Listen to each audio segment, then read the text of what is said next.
जय श्री कृष्णा, जय श्री राधे, क्योंकि ये हरे नमा है अपना। तो पार्वती मैया को जब कथा सुना रहे थे तो हरे नमा हरे हरे ने हरे, निंद्रा देवी आ गई। मैंने कहा था कि निंद्रा देवी अपना स्थान चुन लेती, कौन व्यक्ति मेरे को बुला रहा है, क्यों मैया एक झपकी खाओगा न बचेगा कि यो मारो दोस्त है, यो मने बुले जो है, दूसरी झपकी जाओ खाओगा और वो बेचारा जाएगा बस के ऊपर बैठनो मने योज बुले जो मने बिल्कुल, और तीसरी झपकी में तो बिल्कुल माता बहन भी जा बस सोई जा, कोई टेंशन नहीं। तो पार्वती मैया के पास में निंदा देवी खड़ी थी ना, तो पार्वती मैया हरे हरे नींद आ गई। अब 3 ताली बजाई थी भगवान ने कि अमर कथा कोई दूसरा सुन के अमर न हो जाए, तो उन्होंने सब पक्षी उड़ गए थे, परंतु एक अंडा रखा हुआ था वहां पर, तो वो फूट गया और उसके अंदर से एक तोते की उत्पत्ति हुई। अब तोते की उत्पत्ति हुई तो पार्वती मैया ने हरे नमा बोलना बंद किया ना, तो तोते ने प्रारंभ कर दिया, क्योंकि अमर कथा सुन ले अमर हो गया वो तो। हरे नमा हरे नमा हरे नमा। अब जैसे ही कथा समाप्त होने में आई, इधर से भी हरे नमा पार्वती मैया ने बोला, तोते ने भी बोल दिया हरे नमा। भगवान शिव को गुस्सा आया कि मेरा चोर कौन है जिसने चोरी से कथा सुनी। अच्छा, चोरी से कथा सुनना क्या होता है? बहुत सारे लोग विचार करते हैं कि कथा में जाकर क्या करेंगे, माइक लगा रखा है इससे अपन सुन लेंगे, ये विचार आता है ना भैया, कि वह घर का काम भी हो जाएगा और माइक से सुन लेंगे। तो जो वक्ता की ओट से, जो वक्ता कथा करता है ना, कथाकार, उनके पीछे छुप के या बैठ के कथा सुनता है, उसको भी कथा का दोष लगता है। जैसे उस तोते ने सुनी ना, तो भगवान को गुस्सा आया कि ये मेरा चोर है। कथा सुननी थी तो सामने बैठ के सुननी थी, पीछे से कथा सुन ली थी और त्रिशूल निकाला कि अभी इसको मार डालूंगा। तो तोता भागता भागता व्यास जी की पत्नी जब स्नान कर रही थी ना, तो उनके मुख में आकर अंदर प्रवेश कर लिया। शिव जी भी वहां आ गए, कहा कि मेरा चोर तेरे गर्भ में, इसको निकाल मैं मारूंगा। उसने कहा कि मेरे पेट में कोई चोर नहीं है महाराज, भगवान कोई चोर नहीं मेरे पेट में, कह नहीं अभी आया है और उबासी के साथ शरीर में प्रवेश कर गया है। कि नहीं महाराज कोई चोर नहीं है मेरे पेट में। कि अच्छा तू बता, जब चोर तेरे गर्भ में प्रवेश हुआ ना, तो तेरे को सुख की अनुभूति हुई कि दुख की अनुभूति हो रही है? तो मैया ने कहा मेरे को तो सुख ही सुख प्राप्त हो रहा है। क्या? दुख किसी प्रकार का प्राप्त नहीं, मेरे को सुख ही सुख प्राप्त हो रहा है भगवान।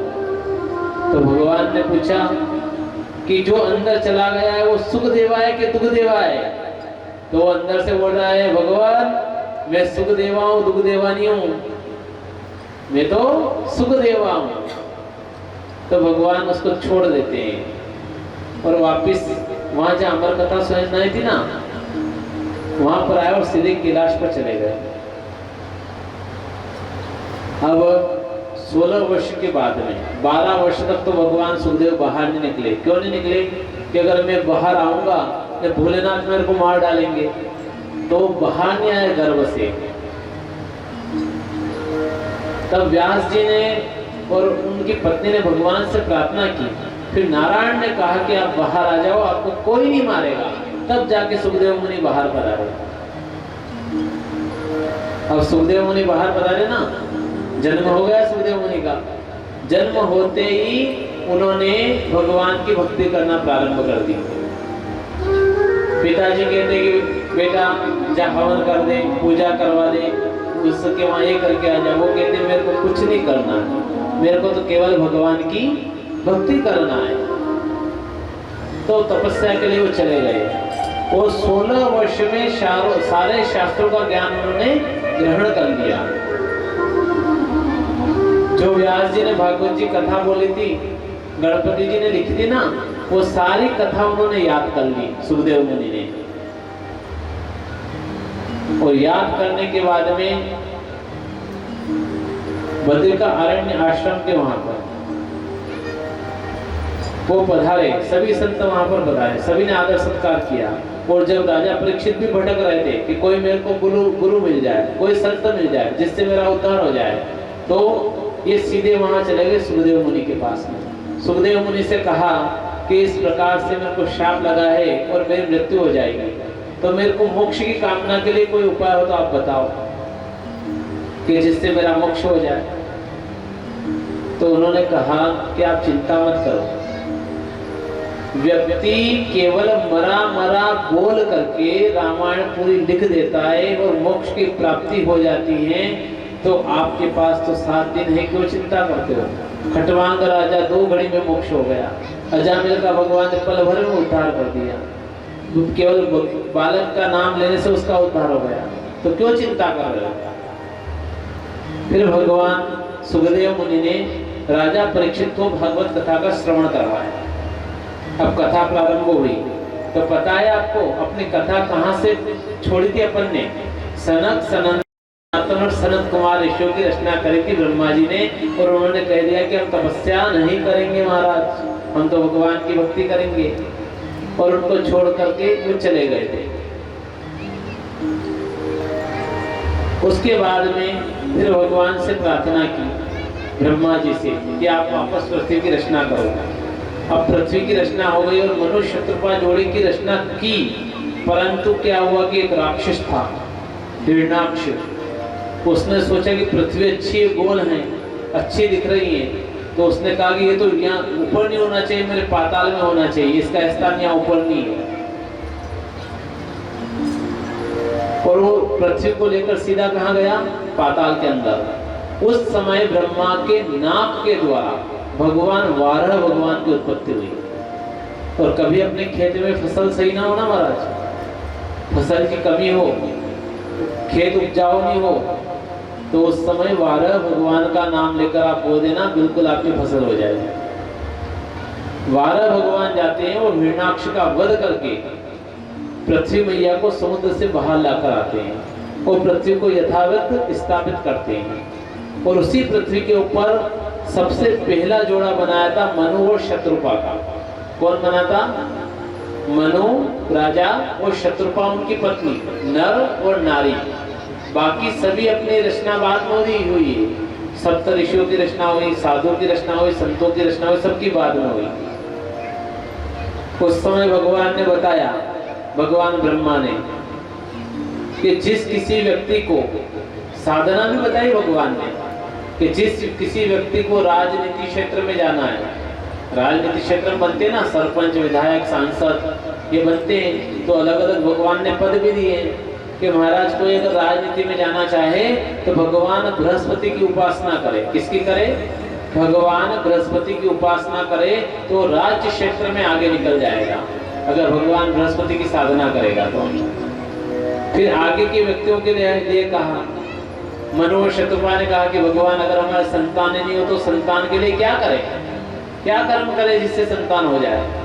तो फिर भगवान ब्रह्मा ने कहा कि अगर आप संतान की इच्छा के लिए कोई कर्म करना चाहते हो तो प्रजापतियों की उपासना करें, प्रजापतियों की उपासना करें, उससे आपको अच्छी सद्गुणी संतान की प्राप्ति हो जाएगी। अब मनु और शत्रुपा के 3 कन्या हैं, 3 कन्या हुई थी इनकी, आकुति, प्रसूति और देवहूति, ये तीनों कन्या हुई थी। तो भगवान की कृपा से जब तीनों कन्याओं का जन्म हुआ तो वर भी चाहिए, जन्म हो गया ना, आकुति, देवहूति और प्रसूति, तो इनके लिए वर भी चाहिए। तो आकुति का विवाह रुचि नामक प्रजापति के साथ, प्रसूति का विवाह दक्ष नामक प्रजापति के साथ, और देवहूति का विवाह कर्दम ऋषि के साथ हुआ था। तो इसमें कथा आती है कि जब देवहूति का विवाह हुआ तो कैसे हुआ, कहाँ पर हुआ था। अब इन दोनों का विवाह हो गया। विवाह होने के बाद में उस समय क्या था कि दूर दूर तक कोई व्यक्ति नहीं मिलता था पहले महाराज। जब अपने कन्या की शादी करना होती थी ना, तो बस कन्या की शादी के लिए जाते थे ना, तो दूर दूर तक चले जाते थे, परंतु कोई भी वर व्यक्ति नहीं मिलता था। तो दोनों पति पत्नी कन्या के विवाह के लिए कन्या को लेकर जंगल में जा रहे थे महाराज। जंगल में चलते जा रहे, भगवान से प्रार्थना की कि हे भगवान, कोई देवहूति के योग्य अगर वर हो तो भगवान उससे मिला दो ताकि मैं इनका विवाह करवा दूं। अब चलते चलते क्या हुआ महाराज, माताओं नींद तो नहीं आ रही आपको? नींद तो नहीं आ रही? निंद्रा देवी तो नहीं आई ना पास में? आपकी भी कन्या होती है तो आपको चिंता रहती है कि नहीं? क्यों रहती है? कि अच्छा वर मिल जाए महाराज जी तो सुखी हो जाए। वर अच्छा होना चाहिए। कैसे होना चाहिए वर? कैसा अच्छा होना चाहिए? इस शारीरिक दृष्टिकोण से सुंदर नहीं होना चाहिए, मन का भी सुंदर होना चाहिए। मन निर्मल होना चाहिए, उसका मन सुंदर होना चाहिए, मन में कपट नहीं होना चाहिए। ऐसे वर को आप भी ढूंढती हो ना माता? अपनी कन्या के लिए ढूंढती हो ना? कि केवल सुंदर होने, गुण बिल्कुल नहीं हो तो चल जाएगा। उस वो सुंदरता किस काम की जिसमें गुण नहीं हो? अगर गुण नहीं तो सुंदरता किसी काम की नहीं, गुण होना आवश्यक है। अब विवाह के लिए जा रहे थे महाराज, तो चलते चलते कर्दम ऋषि के आश्रम के वहां पहुंचे। अब कर्दम ऋषि ब्रह्म ज्ञानी थे, उन्होंने ध्यान लगाया भगवान का और ध्यान लगाकर देखा कि ये राजा और रानी और ये कन्या को लेकर आ रहे हैं ना, ये मेरे विवाह के लिए लेकर आ रहे हैं। तो उन्होंने 3 आसन बिछाए। कितने बिछाए? 3 आसन। एक तो राजा के लिए, एक रानी के लिए और एक देवहूति माता के लिए। अब 3 आसन बिछाए तो जैसे राजा अंदर प्रवेश किया उन्होंने कहा पधारिए राजा। राजा पधारे, राजा आसन पर बैठ गए। राजा बैठ गए, राजा के बाद में रानी बैठ गई, परंतु माता देवहूति नहीं बैठी। क्यों नहीं बैठी महाराज? उसने क्यों नहीं बैठी? इसलिए जीवन में ध्यान रखना, कभी भी पति देवता अगर आसन बिछाए ना तो उस पर बैठना मत आप, तो आपका पति धर्म नष्ट हो जाएगा। माता को पता है कि मेरे को जहां पर लाए इनके साथ मेरा विवाह होगा, अगर इन्होंने आसन बिछाया और इस आसन पर मैं बैठ गई तो मेरा पति धर्म नष्ट हो जाएगा। इस कारण मेरी मैया नहीं बैठी उस आसन के ऊपर। अब माता नहीं बैठी ना, तो माता ने कहा कि पति ने आसन बिछाया, अगर इनका मान सम्मान नहीं रखी तो भी दोष लगता है, ये भी ध्यान रखना। असमंजस में अब मैया मेरे को ये बताओ कि आपके पति आपके लिए आसन बिछा दे और कह दे कि लो बैठो, तो बैठना चाहिए कि नहीं बैठना चाहिए? आपकी कथा चल रही है, उनकी नहीं चल रही, देवहूति की ने, कर्दम ऋषि की ने, आप लोगों की चल रही है। आपके पति आपके लिए आसन बिछाए और कह दे कि लो बैठो आसन के ऊपर, तो बैठना चाहिए कि नहीं बैठना चाहिए? ये जवाब दो आप। बैठना चाहिए? नहीं बैठना चाहिए। तो पति की आज्ञा का उल्लंघन नहीं होगा। पति ने तो कहा कि बैठो, अगर आप नहीं बैठोगे तो आज्ञा का उल्लंघन हो रहा कि नहीं हो रहा? पति ने कहा ना कि मैंने आसन बिछाया है, इस पे बैठ जाओ। अब करना क्या चाहिए ये बताओ आप मेरे को। ऐसी सिचुएशन आपके पास आ जाए तो क्या करोगे? ये कथा में सारे उत्तर है कि आपको क्या करना है ऐसी सिचुएशन आए तो माता को पता है कि जब मेरा विवाह होगा, सप्तपदी पढ़ाई जाएगी, तो मेरा सीधा हाथ किसका होगा? पति परमेश्वर का। माताओं का सीधा हाथ किसका रहता है विवाह के बाद? जब तक विवाह नहीं होता है ना, तब तक ब्राह्मण देवता आपके लच्छा सीधे हाथ में बांधते हैं। माताओं कन्याओं के सीधे हाथ में लच्छा बांधते हैं। और जब विवाह हो जाता है ना, तब दावे हाथ के लच्छा बांधते, सीधे हाथ के कोई ब्राह्मण लच्छा नहीं बांधेगा साहब। क्यों नहीं बांधेगा? क्योंकि वो हाथ उसके पति का है, वो हाथ अपने पति के हाथ में दे चुकी है, तो उस पे ब्राह्मण का अधिकार नहीं कि उसके लच्छा बांधे। इसलिए ब्राह्मण देवता पत्नी के सीधे हाथ के लच्छा नहीं बांधते। किसका हाथ है वो महाराज? किसका है? पति का। तो कभी आपके पति भी आसन बिछा देना, तो सबसे पहले क्या करना? कह दे कि लोग बैठो तो सीधा हाथ आसन पे रख देना और थोड़ा सा बैठ जाना। तो वो क्या होगा कि पहले मैंने मेरे पति परमेश्वर को बिठाया और उसके बाद मैं बैठी। तो मैया ने यही किया, पहले तो अपने पति को बिठा दिया, फिर वो बैठी। जब राजा ने प्रस्ताव रखा ना कि आप मेरी कन्या से विवाह कर लो, तो कर्दम ऋषि ने स्वीकार कर लिया। क्यों किया स्वीकार? क्यों किया? कि गुणवान है, क्यों स्वीकार किया? कि कन्या राजा की गुणवान है, इसलिए उन्होंने स्वीकार किया। अगर गुणवान नहीं होती तो कोई स्वीकार करता है क्या? तो कुछ कन्याओं को कुछ सिखाओ या मत सिखाओ, संस्कार और गुण जरूर सिखाना। अगर गुण और संस्कार सिखा दोगे ना तो आपके पास में कभी भी कन्या के विषय में कोई गलत बात नहीं आएगी। अब कर्दम ऋषि ने शर्त रखी महाराज कि मैं विवाह तो कर लूंगा, विवाह तो कर लूंगा, परंतु मैं कभी भी साधना में जाके बैठ सकता हूँ, तपस्या में जाके बैठ सकता हूँ, मेरा कोई नियम नहीं है। विवाह 1 साल में विवाह किया, 1 साल बाद पूरी फैमिली को छोड़ करके जंगल में चला जाऊंगा भगवान की भक्ति करके। तो उन्होंने कहा, देवहूति मैया ने कहा कि पतिदेव आप छोड़ के चले जाना, कोई दिक्कत नहीं, परंतु मेरे एक बेटा हो जाए उसके बाद आप चले जाना, मैं आपको रोकूंगी नहीं। एक बेटा हो जाए ना उसके बाद चले जाना, मैं बिल्कुल आपको नहीं रोकूंगी। जब तक बेटा नहीं हो तब तक आपको मेरे साथ में रहना पड़ेगा। तो कर्दम ऋषि ने स्वीकार किया कि कोई दिक्कत नहीं, बेटा हो जाएगा और मैं जंगल को छोड़कर चले जाऊंगा। अब विवाह हो गया। विवाह होने के बाद में कर्दम ऋषि की 1 कन्या हुई, 2 कन्या हुई, 3 हुई, 4 बीजा तो फिर निकल होगा।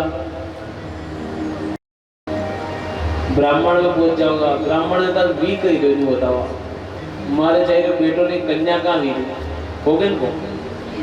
4 कन्या में व्यक्ति दुखी हो जाता है कि महाराज और उनको नाम रखे थे बुल्ली, अब बुलियो भगवान ध्यान रखिए, नाम ही बुल्ली रखियो मैंने, अब अगली बार कन्या नहीं आनी चाहिए। कहते हो कि नहीं कहते हो महाराज? रखते हो ना नाम, ये बुल्ली मतलब भूल गए।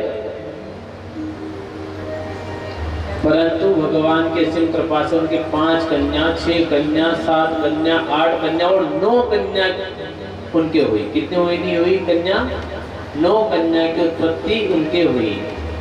अब 9 कन्या की उत्पत्ति हुई तो वो कौन है? नवदा भक्ति। क्या है महाराज? नवदा भक्ति। 9 प्रकार की भक्ति उनके उत्पन्न हुई।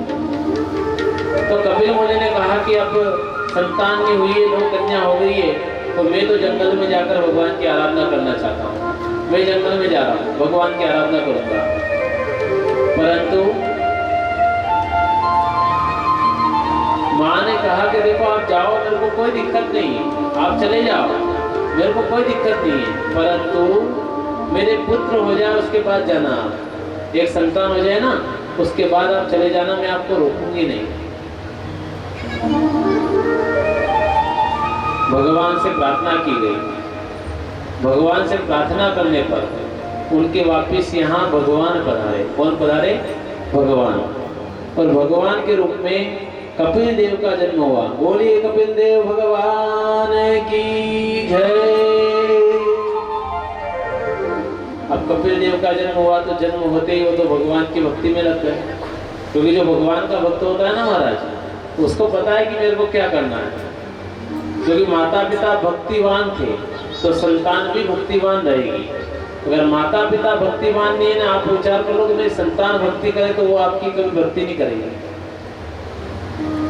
अगर अपन हिंदी में समझे इसको तो कभी आपने आपके माता पिता की सेवा की है तो आप अपने बच्चे से उम्मीद रखना कि वो मेरी सेवा करे। अगर अपने माता पिता की आपने सेवा नहीं की ना आप बच्चे से उम्मीद रख रहे हो कि वो मेरी सेवा करेगा, तो जीवन में कभी आपकी सेवा नहीं करेगा महाराज। ये जीवन का सत्य है। क्योंकि जैसा बच्चा घर परिवार में देखता है वैसा आचरण उसके अंदर आ जाता है। आप कभी मेहमान को पानी की पूछोगे, मेहमान का आप सत्कार करोगे, तो आपका बच्चा अगर आप घर पे नहीं भी रहे तो मेहमान का आदर सत्कार कर देगा। अगर आपने कोई मेहमान आया ने आपने कभी उसको पानी की नहीं पूछा तो आपका बेटा कभी पूछेगा कि मैं मेहमान को पानी पिला दूं? नहीं पूछेगा। तो संस्कार आप डालोगे तो ग्रहण करेगा। अब कपिल मुनि ने यह सांख्य शास्त्र का उपदेश दिया। सांख्य शास्त्र का उपदेश देने के बाद में कपिल मुनि ने कहा माता से कि भैया ये शरीर नश्वर है, ये नष्ट हो जाएगा, और मेरे पिताजी भगवान की भक्ति करने के लिए गए हैं ना, तो आप भी भगवान के भजन करो, भगवान की कीर्तन करो, भगवान की आराधना करो, उसी से भैया कल्याण होगा। बेटा माँ को उपदेश दे रहा है कि इसी से कल्याण होगा, बाकी सांसारिक जितनी भी है सब झूठी बातें।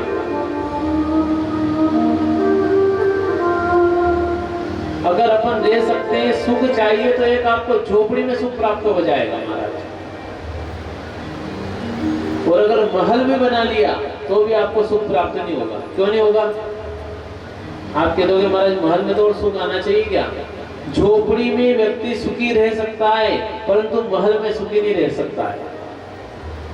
आजकल व्यक्ति क्या देखता है, अरे भैया उसके पास तो इतनी बड़ी गाड़ी है, कैसे भी कर मेरे को भी वो बड़ी गाड़ी लेना है, चाहे मैं पाप करूं, चाहे किसी को सताऊं, चाहे किसी गरीब को प्रताड़ित करूं, परंतु मेरे को गाड़ी लेना है। क्यों? आप उससे नीचे वाले को भी तो देख सकते हो कि चलो मेरे पास आज मोटरसाइकिल है, मेरे से नीचे उसके पास साइकिल है, उसको देख के भी तो आप चल सकते हो कि नहीं चल सकते हो, परंतु इस लोभ के कारण व्यक्ति पाप करता है। माता को समझा रहे हैं कि सांसारिक लोभ और अहंकार का संसार है, मैया इसमें आप मत पड़िए, आप कृपा करके भगवान का भजन करिए, और भगवत भजन से ही आपका कल्याण होगा, बाकी किसी चीज से कल्याण होने वाला नहीं है। भगवान ने भक्ति योग बताया, सांख्य शास्त्र का उपदेश दिया, और देवहूति माता भी भगवान की भक्ति कर की, और देवहूति माता को मोक्ष की प्राप्ति होती है। अब कपिल मुनि गए थे साधना करने। क्या साधना करी थी उन्होंने? क्या साधना करी थी? और आपको भी वो साधना करना है। क्या करना है? 12 अक्षर मंत्र का जाप, पंचाक्षर नहीं 12 अक्षर मंत्र का जाप। तो मेरे साथ प्रेम से बोलेंगे आप।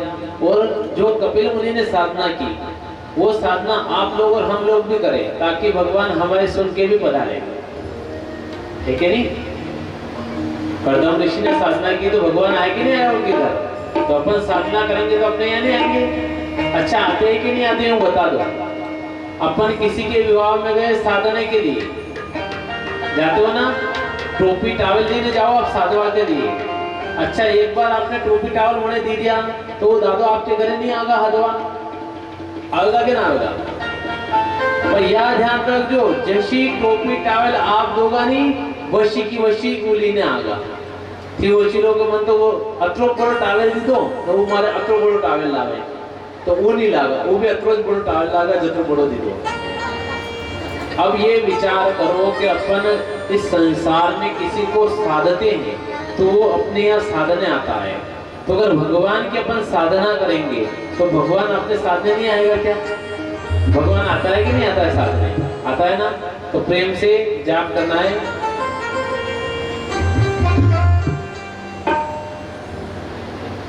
ओम नमो भगवते वासुदेवाय, ओम नमो भगवते वासुदेवाय, ओम नमो भगवते वासुदेवाय, ओम नमो भगवते वासुदेवाय, ओम नमो भगवते वासुदेवाय, ओम नमो भगवते वासुदेवाय, नमो भगवते वासुदेवाय, ओम नमो भगवते वासुदेवाय, ओम नमो भगवते वासुदेवाय, ओम नमो भगवते वासुदेवाय, ओम नमो भगवते वासुदेवाय, ओम नमो भगवते वासुदेवाय, ओम नमो भगवते वासुदेवाय, ओम नमो भगवते वासुदेवाय, ओम नमो भगवते वासुदेवाय, ओम नमो भगवते वासुदेवाय। गोविंद गोविंद रटांग प्राणी, हे कृष्ण हे यादव हे सकेती, गोविंद गोविंद रटांग प्राणी, हे कृष्ण हे यादव हे सकेती। रटांग प्राणी, हे कृष्ण हे यादव हे सकेती। गोविंद गोविंद रटांग प्राणी, हे कृष्ण हे यादव हे सकेती।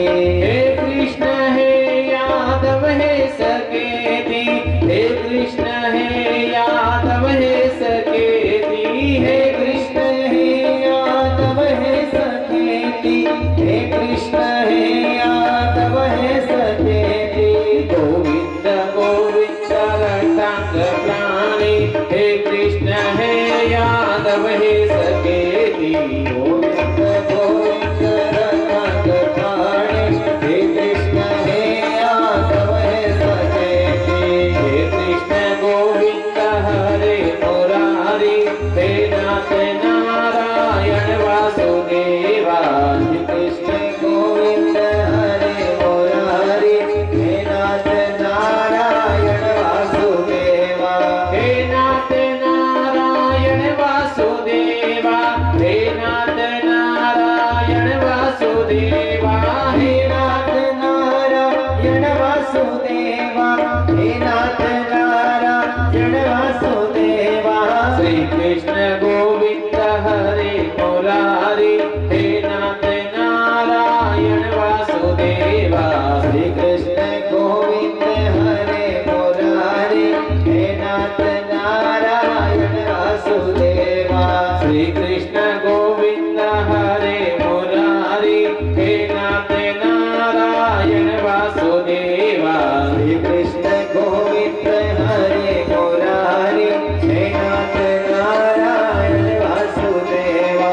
हे नाथ नारायण वासुदेवा, हे नाथ नारायण वासुदेवा। हे नाथ नारायण वासुदेवा, हे नाथ नारायण वासुदेवा। श्री कृष्ण गोविंद हरे मुरारी, हे नाथ नारायण वासुदेवा। श्री कृष्ण गोविंद हरे मुरारी, हे नाथ नारायण वासुदेवा। ओम नमो भगवते वासुदेवाय, ओम नमो भगवते वासुदेवाय। ओम नमो भगवते वासुदेवाय, ओम नमो भगवते वासुदेवाय। ओम नमो भगवते वासुदेवाय, ओम नमो भगवते वासुदेवाय। ओम नमो भगवते वासुदेवाय, ओम नमो भगवते वासुदेवाय। ओम नमो भगवते वासुदेवाय, ओम नमो भगवते वासुदेवाय। ओम नमो भगवते वासुदेवाय, ओम नमो भगवते वासुदेवाय। ओम नमो भगवते वासुदेवाय, ओम नमो भगवते वासुदेवाय। ओम नमो भगवते वासुदेवाय, ओम नमो भगवते वासुदेवाय। ओम नमो भगवते वासुदेवाय, ओम नमो भगवते वासुदेवाय। ओम नमो भगवते वासुदेवाय, ओम नमो भगवते वासुदेवाय। ओम नमो भगवते वासुदेवाय, ओम नमो भगवते वासुदेवाय।